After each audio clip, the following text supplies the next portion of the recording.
people of America. It's not the elected officials. It's one person that's caused this issue, and that was President Trump. And, you know, we have to retaliate. Ontario Premier Doug Ford goes back on American network television to talk about energy and Canada's retaliatory tariffs as the trade war between Canada and the U.S. continues today. Good afternoon. People on both sides of the border are now dealing with economic uncertainty and anxiety about the days ahead. Premier Doug Ford standing firm on his threat to cut off energy if tariffs remain in effect. CTV News Queen's Park Bureau Chief Siobhan Morris is live at Queen's Park with the very latest in the situation. Siobhan. Well, we are just outside the Premier's office where his cabinet is meeting. This is the first time the cabinet has been assembled since last week's election. They've been meeting for the better part of an hour now. Clearly a lot to talk about. We did catch up with the Premier right before the meeting and asked him about a phone call he had yesterday from the U.S. Commerce Secretary, where Premier Ford was asked to back off his retaliatory threats. We had a good conversation. Let's stay tuned till after the Prime Minister meets with Trump on the phone. Now, Commerce Secretary Howard Lutnick has signaled that President Trump is open to some kind of middle ground. It might mean some categories of the economy or regions get exemption from tariffs, though he insists that tariffs aren't going away. Trump and the Prime Minister were scheduled to speak over the phone at some point this morning, and the President is expected to speak publicly about tariffs this afternoon. Now, here at Queen's Park, opposition party leaders have been calling for unity and collaboration. I'm asking Premier Ford to strike an all-party task force focused on breaking down interprovincial trade barriers. By working together, we can bring stakeholders and industry along and work together with party leaders in other provinces.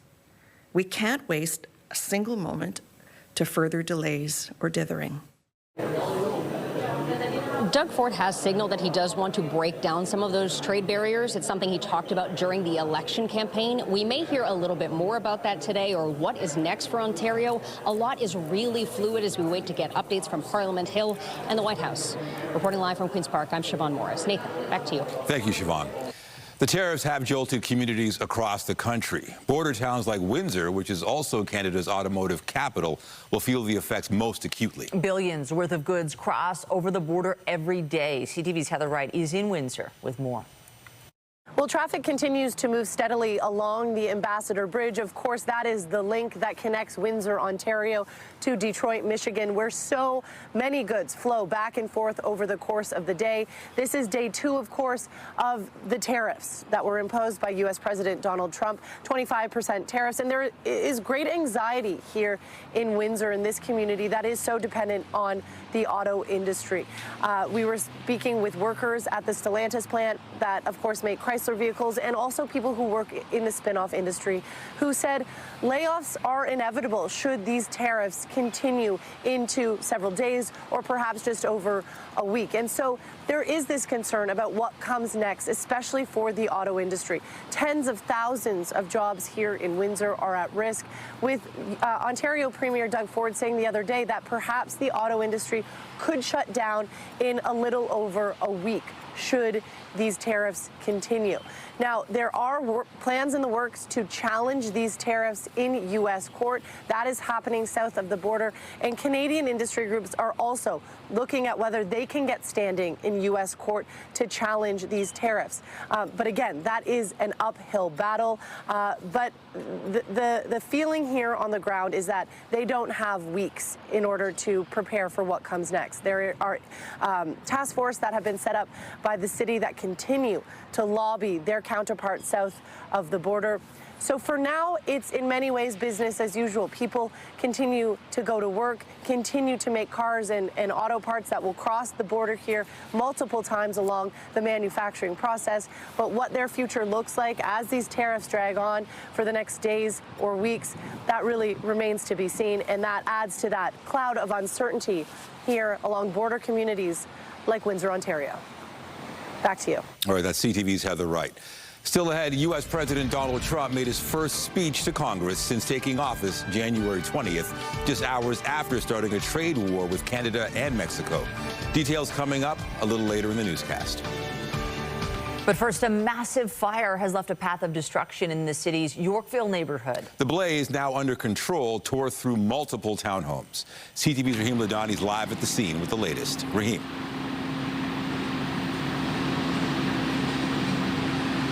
Nathan and Michelle, good afternoon. We have graciously been given some incredible access from the fire chief, and so I want our viewers to see just how significant the damage from this fire is. I'm going to step out of frame.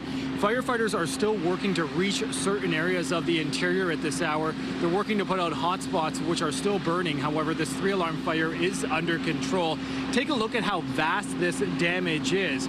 There were 6 townhomes under construction, now all reduced to rubble. We're here on Schollard Street in between Bay and Hazelton, and the townhomes here are century-old buildings. If you're familiar with the Yorkville area, you'll know that many of these homes have been converted to commercial buildings, and in this case, they were under construction, and so no one was living inside of them when the blaze erupted shortly after 4 this morning. There have been no reported injuries, although some nearby residents did need to be evacuated. I can tell you that 6 homes were fully engulfed, while several others, even across the street, have some damage to them. That's how powerful the heat was. At its peak, 23 firefighting apparatus were being used to contain it.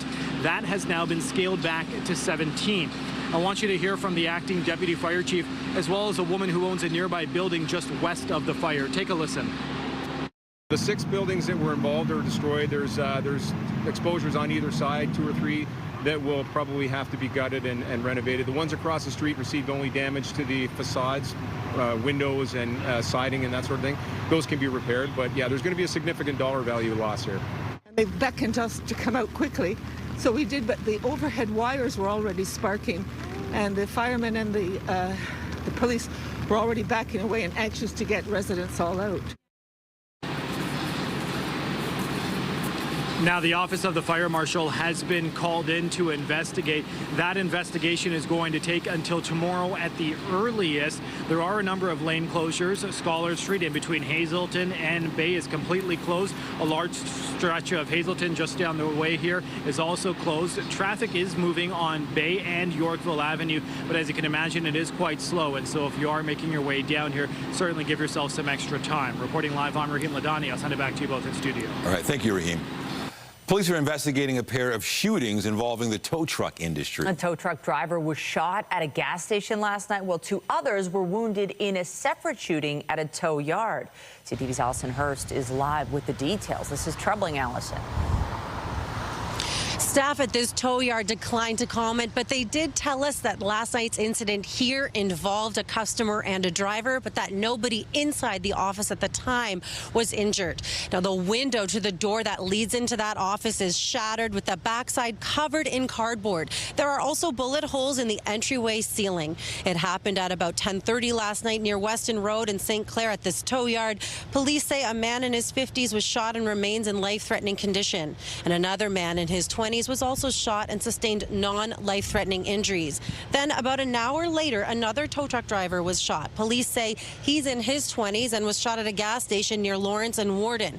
He sustained non-life-threatening injuries, and according to police, the suspect in that one fled in a vehicle. Now, police say the suspect in the incidents that happened here at this tow yard last night fled in a dark-colored sedan.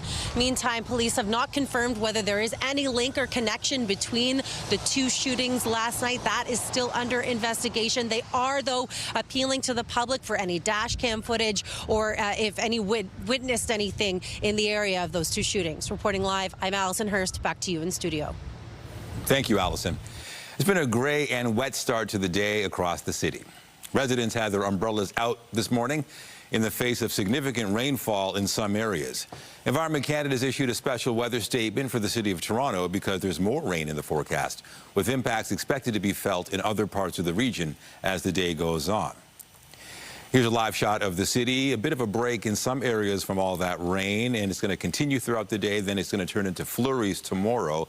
And all the precipitation is causing concern, especially around rivers and streams. Lindsay Morrison is here with a look at the current conditions and quite a bit of rainfall already, Lindsay. Yeah, quite a bit, Nathan. In fact, probably the heaviest rain that we're expecting has now passed, so that's some good news. It is off to the east between Cobourg and Kingston. However, rounds of showers and drizzle expected through this afternoon, maybe a thunderstorm as well. And look at the backside of that low. Winter looks like it's going to make a little bit of a comeback tomorrow. In fact, Environment Canada issuing a special weather statement for extreme southwestern Ontario, warning of the snow and blowing snow conditions for tomorrow. We've also got fog advisories in place for areas northwest of here, and we remain under that original special weather statement. At this point, we're anticipating maybe another 5 millimeters of rain. It's mild, 6 degrees at this hour, 12 in the Welland area. Again, anticipate that the rest of today is going to be unsettled, but the rain not as heavy as it was this morning. We'll take you through what you need to know when it comes to potential snow for tomorrow. That's ahead. For now, Michelle, over to you. Thanks, Lindsay. Well, fraud and scams are now a constant threat. From cryptocurrency scams to identity theft, Toronto police are releasing information on the most popular scams in the city. CTV's Janice Golding is live with more. Janice. Hi, Nathan. Yes, March is National Fraud Prevention Month, and Toronto police say they are trying to remind the public to stay vigilant because scammers are becoming an increasing problem and their scams are more and more sophisticated. Now, this is a national campaign, but the Toronto numbers alone are bleak. Last year, Toronto police received almost 17,000 complaints. That's more than 45 a day. They investigated close to $370 million in reported fraud and scam losses. And police estimate only 5 to 10% of frauds are reported because people can feel humiliated. Now, investigators say Torontonians were hardest hit by online investment scams, which account for more than $71 million in losses. Officers say it often starts as a romance scam, where fraudsters reach out via text or email, build a relationship with the victim over time, and once they have a trusting relationship, the scammer will introduce a lucrative investment opportunity and convince victims to urgently transfer funds. Account takeovers, confidence scams, cryptocurrency scams, and identity theft were also highlighted in the top 5 crimes. Investigators say they're trying to promote the 3 R's, namely encouraging people to recognize, reject, and report fraud. Fraud occurrences have reached unprecedented levels. In 2024, the Toronto Police Service received just under 17,000 fraud reports, with losses exceeding $368 million. Bottom line, fraud is a huge issue in Canada. Like was just mentioned, in Toronto alone, over $368 million was lost. $638 million was reported lost to the Canadian Anti-Fraud Centre in 2024. And again, that's estimating that, it's only the tip of the iceberg. We estimate that only 5 to 10% of victims report to the Canadian Anti-Fraud Centre. So our goal is to really spread awareness and, encourage reporting. This year, the Bureau's theme is spotting the new face of fraud, and it will highlight impersonation scams, including fake websites, AI-generated fraud, and deceptive telemarketing scams. Now, of note, seniors seem to be the most vulnerable, officers saying that they lose the most money, about 33% more than the average victim. Reporting live, I'm Janice Golding. Now back to Michelle and Nathan. Thank you, Janice. From scams to housing, Toronto continues to struggle with a housing crisis made worse by a lack of affordable rentals. Mayor Olivia Chow spoke with tenants today that are part of a program providing support to renters. CTV's Mike Walker joins us live now with more on the situation. Mike. Well, the social housing wait list in the city continues to grow. Over 100,000 people, according to the latest stats from the city. And this morning, the mayor was touting a first-of-its-kind program in the city that's been in place for a few years now that Olivia Chow says is essential to tackling the affordable housing crisis. Now, the mayor was speaking with tenants on an apartment building in the Bathurst and St. Clair area who have benefited from the city's multi-unit rental acquisition program. The program was launched in 2021 and provides grant funding to nonprofit housing providers and community groups to help purchase rental homes and make them into affordable housing. Since the city rolled out this program, it has provided $165 million in funding for 34 projects, providing more than 1,000 affordable rental units. Here's more from the mayor. The acquisition fund program is unique in a way, is immediate. It's now that you can take people from homelessness or feeling insecure and have their home made affordable forever. If we're not stepping in, then often when these buildings turn over, other owners are going to try to move folks out, put in some marble, and jack the rents way up. So, rent eviction process can occur. So we interrupt that, and this is a great program for doing that.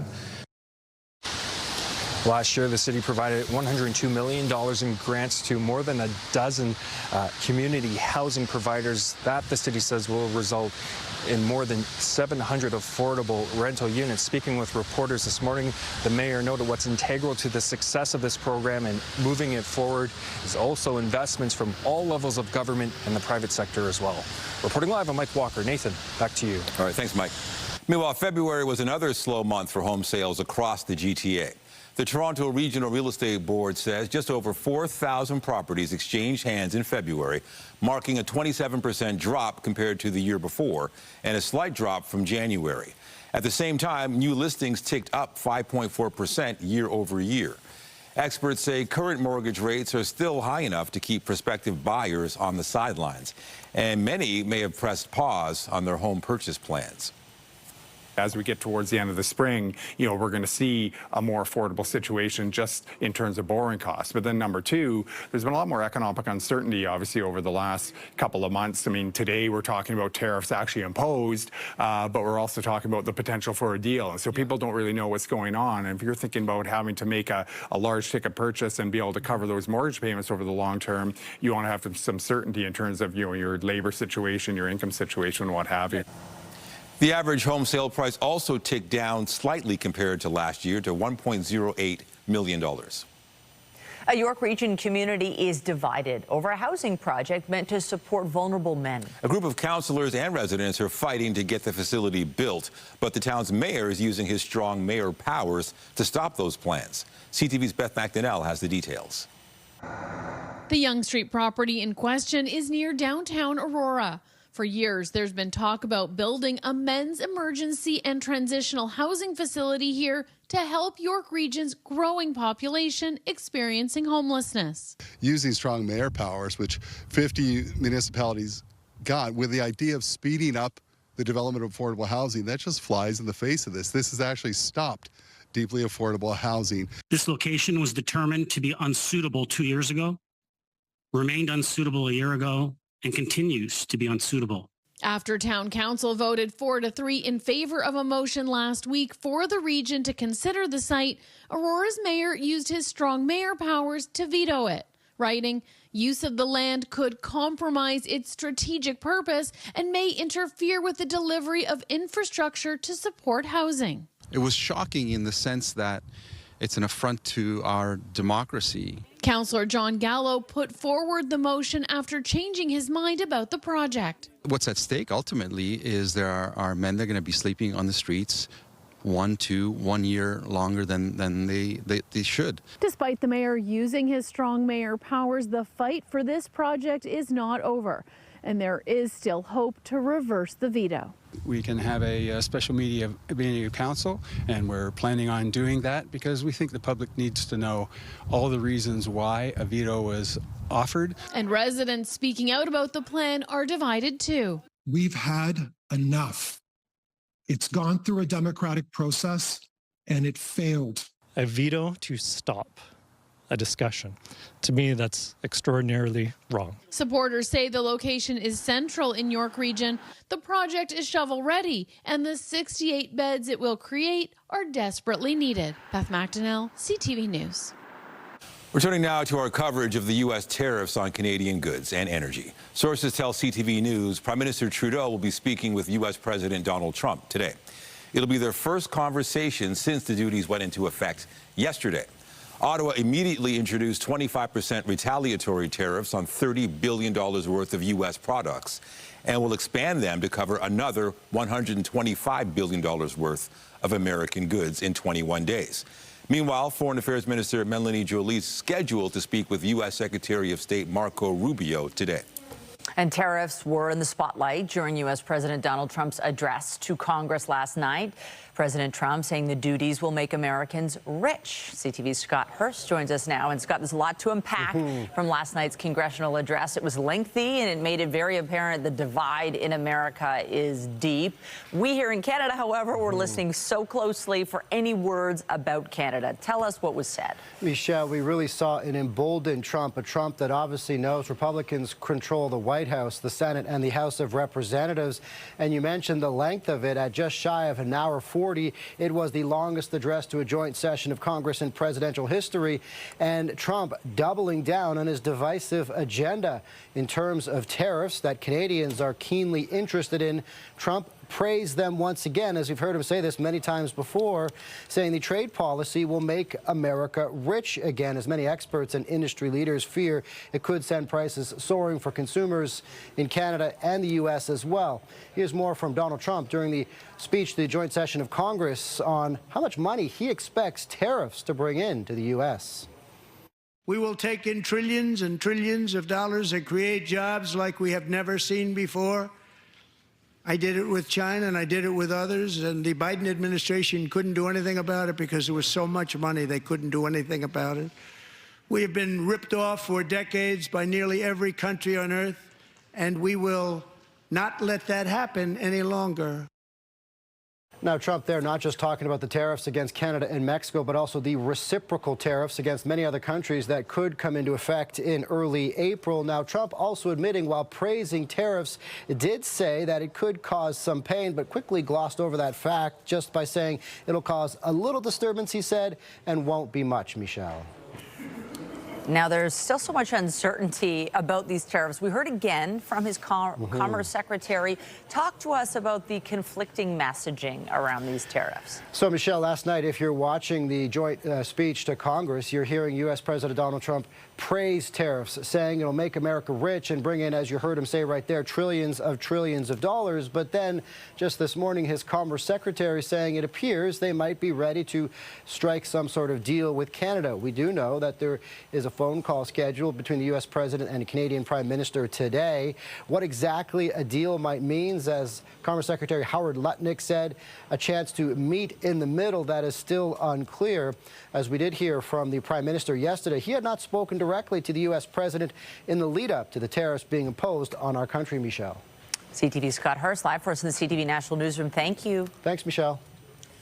In Vaughan, tariffs were the focus of a visit to an auto parts manufacturer today by one of the candidates seeking to become Canada's next prime minister. We need to be absolutely clear that this is illegal and unjustified. We need to be absolutely clear that this is economic warfare. We need to be absolutely clear that our sovereignty is not up for negotiation. We need to be clear, we need to be speaking directly to Americans and make clear to them how dumb this tariff war is. Chrystia Freeland says Canadian retaliation needs to be tailored to cause the maximum financial pain and pressure in the United States. The Liberal Party chooses its new leader on Sunday. Meanwhile, Mexico's government may be contacting Canadian officials about the tariffs that have been imposed on both our countries. Mexico's president said today if the duties continue, she will reach out to Canada and other nations. And if necessary, her country will look for other trading partners. Claudia Sheinbaum calls the imposition of tariffs, quote, a very definitive moment for Mexico. She is tentatively set to have a phone call with Donald Trump tomorrow. In Rome, Pope Francis was taken off mechanical ventilation today. The pontiff had been using it through the night in hospital to help with his breathing. The Vatican says he has since returned to receiving a high flow of oxygen via a small nasal hose. Officials added the Pope rested well during the night. His prognosis is still guarded, meaning he's not yet out of danger. He's being treated for double pneumonia.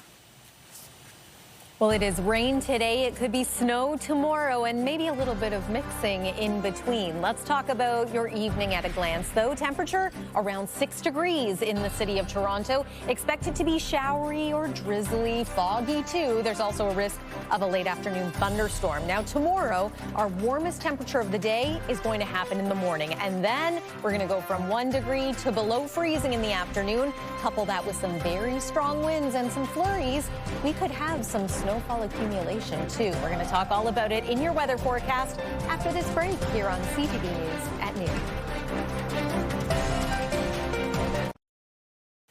Well, the weather story today, super soaker. I mean, definitely so much melting out there and puddles, and it wasn't fun, at least for my gang this morning. Yeah, not the prettiest looking day, but kids do like walking through the puddles. That's they kind of enjoy this rain, not us. Yeah, my son was pretty excited to get his umbrella out for the first time in months. It was a bit of a nuisance on the way to daycare, but that's okay. It's all in good fun. We got to make the most of it. We've been keeping an eye on this live shot outside too. We're essentially in the clouds today. Lots of mist, lots of fog at this hour, and we are watching for the potential for a thunderstorm as we make our way through this afternoon and early evening. Don't be too surprised if you hear a rumble of thunder or see a flash of lightning. It'll be unsettled today, and then winter returns tomorrow.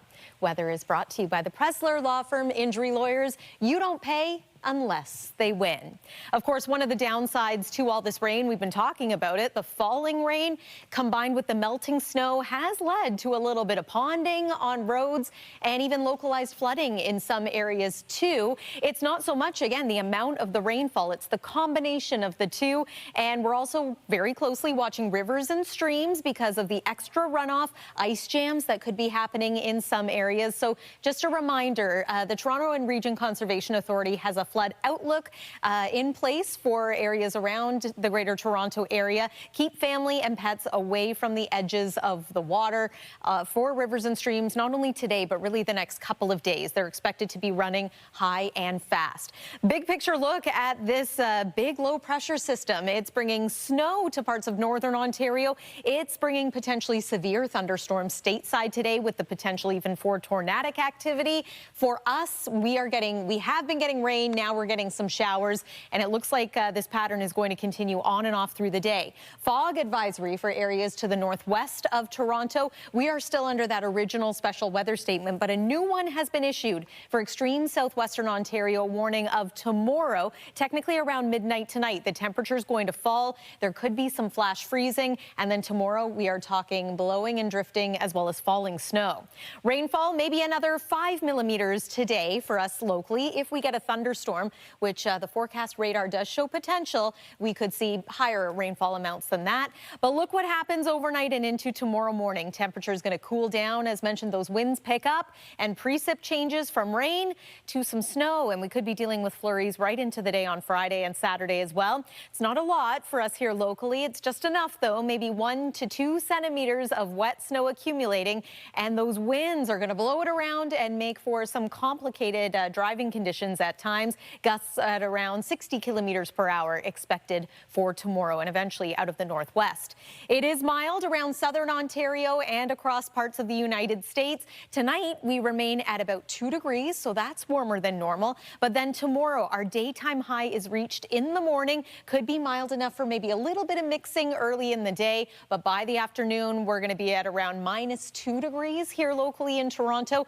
Overnight low about -5. Overnight conditions are going to clear, and we will enjoy some sunshine for Friday, Saturday, and Sunday. It is, however, going to be a little cooler out there. That's the weather for now. Nathan, going to send things over to you. All right, thanks, Lindsay.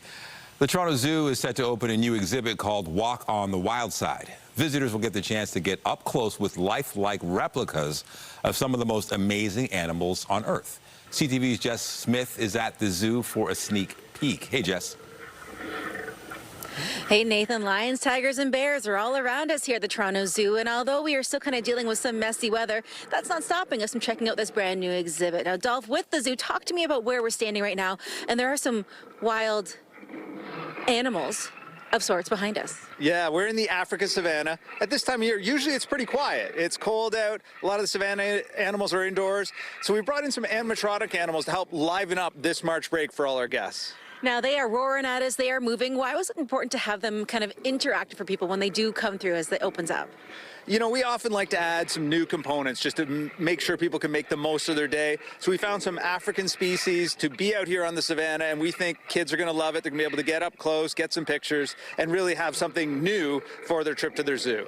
And how important is it to you guys to have people coming year-round? Because it was news to me. I learned something brand new today, that you guys are also open when the weather is not maybe as stellar, but you want people to come through regardless. Rain, shine, snow, sleet, doesn't matter. Yeah, we are open 365 days a year, even Christmas. And I always say, no bad weather, just bad clothing. So come on out. This will be a great addition to warming up in the pavilions, hanging out with the gorillas and the orangutans, then heading out to check out these lions, rhinos. It's going to be an amazing ad. And they do make sound. So was that part of the experience as well? Because when you're walking through, it'll be nice and quiet for a second, and all of a sudden there's a giraffe that talks to you. We got lions making noises. How important was it to have that be part of this interaction? Yeah, we really like that added dimension. We think it's going to be delightful for kids when they actually get surprised when these lions pop to life. And it's something you wouldn't normally see. Lions are often during the day when it's warmer. They're maybe sleeping in the cave. You wouldn't get that. So a whole new layer to their zoo day. So when it comes to accessibility, is it an option for everybody to be able to come through regardless of what your abilities are? Yeah, one of our real commitments over the past few years, becoming a zoo for all. The regulations have changed, thank goodness, and now you'll see new boardwalks, new spaces. Our real commitment to making sure snow clearing where it needs to be, wherever you come from, locally, wherever walk of life you're from, this is a place for you. Now, as we get ready to open this up, as we head in towards March break, a really busy time, what are you guys anticipating when it comes to numbers? Because I feel like weather not as terrible. Lindsay obviously broke it down for us, but what are you expecting as we welcome people in?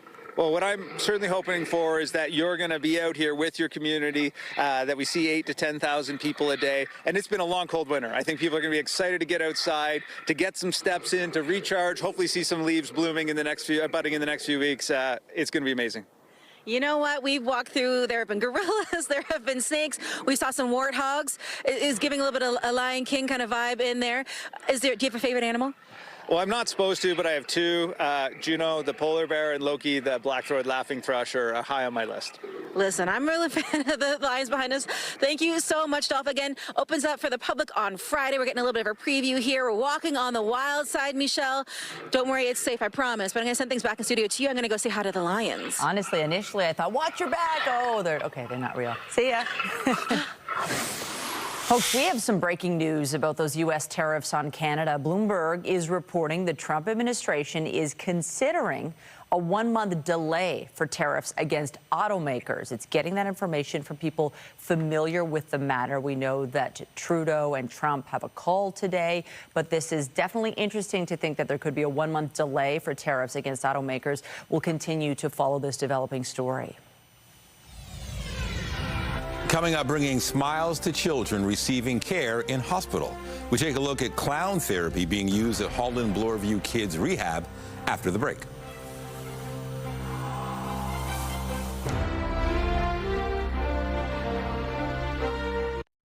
They say laughter is the best medicine. And a therapy program at Holland Bloorview Kids Rehab takes that to heart. CTV's health reporter Pauline Chan explains. Therapy clowns Nurse Flutter and caretaker Piccolo swoop in to greet the D'Amico family, especially 4-year-old Zach, who is a major hockey and dinosaur fan. Oh, you look like you shed some weight on your tail. Oh my gosh! Zach first arrived in October after falling ill Labor Day weekend, just before he was to begin JK. And he started complaining about some neck pain. And when I asked the walk-in about that, and they said, you know, he could have slept on it wrong. It was an enterovirus, which ordinarily would cause just a flu-like illness, but in Zach, it began attacking his spine, causing acute flaccid myelitis. At Holland Bloorview, he gets physiotherapy, occupational therapy, speech therapy, and music therapy. But by far, his most favorite therapy is clown therapy. They have a way of interacting with him and communicating with him that helps to bring out his playful side that we thought we lost. He learned the farting noise from one of the many great nurses here. So it's and that is his way of interacting and playing with the clowns, and they take that and they run with it. This is caretaker Piccolo, Nurse Flutter, Zachary, and Austin. And we just want to say... Nurse Flutter and caretaker Piccolo are why the D'Amicos are such great supporters of Capes for Kids. Clown therapy is exclusively funded through dollars raised by the campaign, which wraps up on March 7th. The D'Amicos have a couple of milestone dates coming up, including Zach's birthday in less than 2 weeks and a projected discharge date of April 3rd, but there are many things that give them hope for the future. He's got some limited movement back to his body. And we know that with this diagnosis, time is on our side, that things can return 6 months from now, 2 years from now. Zach's young age and feisty attitude give him a definite advantage. Pauline Chan, CTV News. The union representing around 30,000 City of Toronto workers has set the deadline for a potential strike. CUPE Local 79 represents unionized inside workers. They'll be in a legal strike position as of Saturday, but the union's president says that they won't take that step until 12:01 on Monday. If an agreement isn't reached with the city by then, 39 city-run daycares and all city-run March break camps will be shut down, along with other key municipal services. The union says the latest contract offer falls short on their wage demands. We are here today because the City of Toronto's bargaining team has not taken negotiations seriously. Instead, they are playing games with the livelihoods of 30,000 frontline workers and the vital services that the residents of Toronto rely on. Mayor Olivia Chow said she hopes the deal will be reached. City Manager Paul Johnson is set to provide his own bargaining update this afternoon. And while these programs could be impacted in the event of a strike, online registration for the city's spring recreation programs is now open to residents of North York and Scarborough. There are nearly 134,000 spaces available in more than 15,000 programs, including arts, fitness, wellness, and sports. People in the rest of the city were able to sign up yesterday. Get Toronto's top stories, breaking news alerts, and watch live. Download the CTV News app. Well, if you're hoping to file your taxes sooner rather than later, you may run into some trouble this year. The Canada Revenue Agency has technically been accepting online tax returns since February 24th, but some filers have found they can't click the submit button. Officials say this issue stems from changes to the capital gains tax that were set to take effect only to then be deferred until 2026 by the Department of Finance. The Canada Revenue Agency says its teams are still rejigging forms to reflect the necessary changes, with a target date of mid-March for a fix to be in place. And the owners are looking to clear the air over a promotion that includes free rush hour trips through the month of March. The private operators say there's been a lot of interest, but drivers are only eligible if they received a targeted offer and enrolled by February 28th. 407 ETR says over 1 million customers received one of those offers. By the way, the future of the tolled highway and its role in managing traffic in the GTA, you might remember, was also in the spotlight during the provincial election campaign. A new report suggests Elon Musk's interventions in Germany's recent election are impacting Tesla sales in that country. Bloomberg cites official figures from the German government showing vehicle registrations of Teslas in the country plunged 76% in February. That's in comparison to an overall 31% surge in electric vehicle registrations there. Tesla's owner, Elon Musk, endorsed a far-right party in the lead-up to a vote in Germany and became a prominent figure in a closely watched campaign. At the same time, Tesla registrations were up 11% for the first 2 months of the year. 2024 was one of the highest grossing years for concert tours, and this year, record ticket prices are expected to continue. If you've bought a concert ticket recently, you know how expensive they can be, and there's a reason why that's happening. CTV's Pat Foran has this consumer alert. I would definitely say it feels like fans are being taken advantage of. Nicolina Moscati of Toronto is a big fan of The Weeknd and wanted tickets to see his concert on July 27th. I love that he is from Toronto. She was part of a fan pre-sale but was shocked when the cheapest 2 tickets she could find were $852 for the 500 level at the Rogers Centre. It seemed very much like the concert was selling very quickly, and that if we wanted to go, we would need to just pay the money. After Moscati bought the tickets, the weekend added 2 more shows, and that's when she saw the same seats selling for $500 less. The price I paid doesn't seem right, that they can just decide these prices on a whim and change them based on demand. Baseball teams do it, football teams do it, airlines do it on a daily basis. Music industry expert Eric Alper says while more artists are using dynamic or surge pricing, not all of them do. He says it's up to the performer and says the strategy makes more profit for the artists and promoters and helps cut out ticket resellers. Based on the popularity of the artist, based on the amount of people who are going after those same tickets, the prices are going to rise and fall based on the demand. Ticketmaster said tickets for the weekend's tour were priced in advance and did not change during the sale. It does say on their website, we have also helped teams and artists dynamically price tickets to ensure they rightfully receive the benefits of market pricing instead of their profits going to scalpers or resale ticketing sites. In Moscati's case, the tour decided to refund her the $852, allowing her to buy cheaper tickets for one of the added shows. Thank you, CTV News. I wouldn't be in this situation without you, and thanks to your help, I'm going to be able to get great seats at hopefully a much better price and just enjoy my time at the concert. Pat Foran, CTV News. There's some big news out of the musical theater world today as Disney sets the stage for a new adaptation.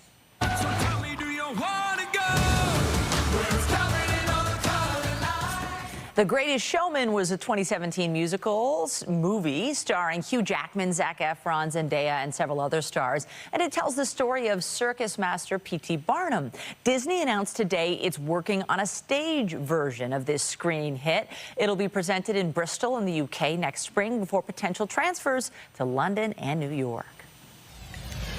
Coming up, a major musical is celebrating a first. Performances of Disney's The Lion King musical are now being led by a female conductor. More on that story after the break.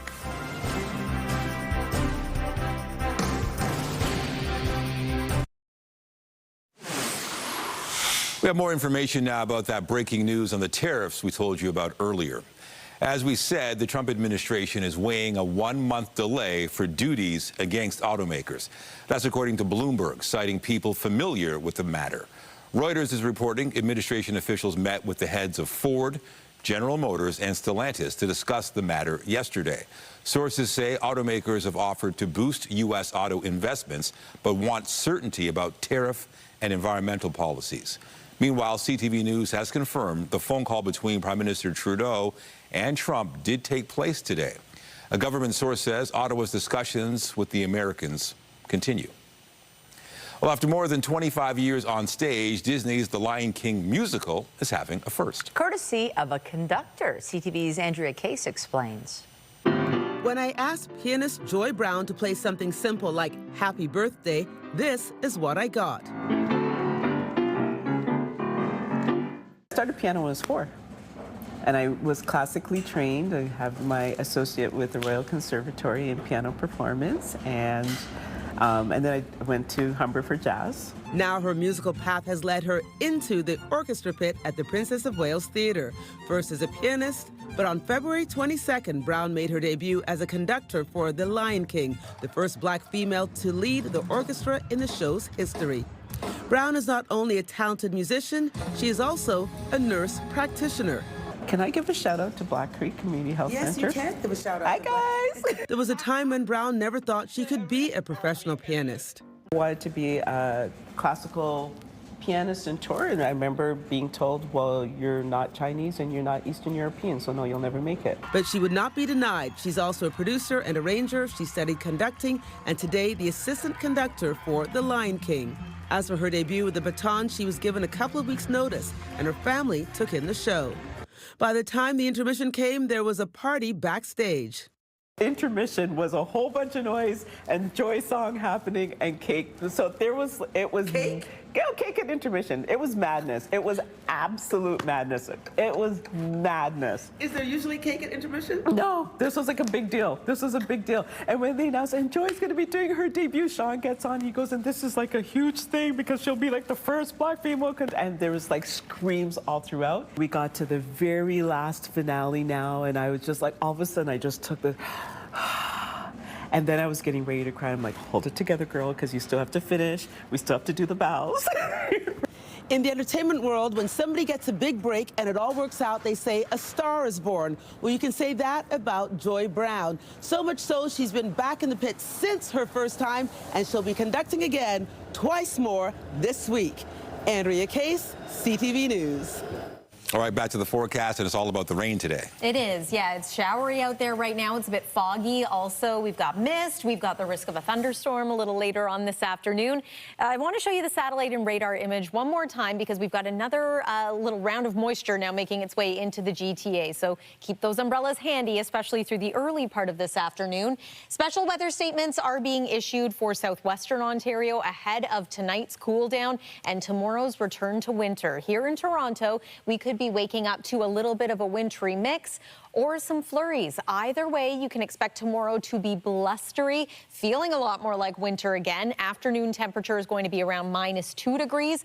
And then the weekend is a bit cool as well with some flurries in the forecast for Saturday, along with some sun. So we'll take that. Nathan and Michelle. All right, thanks, Lindsay.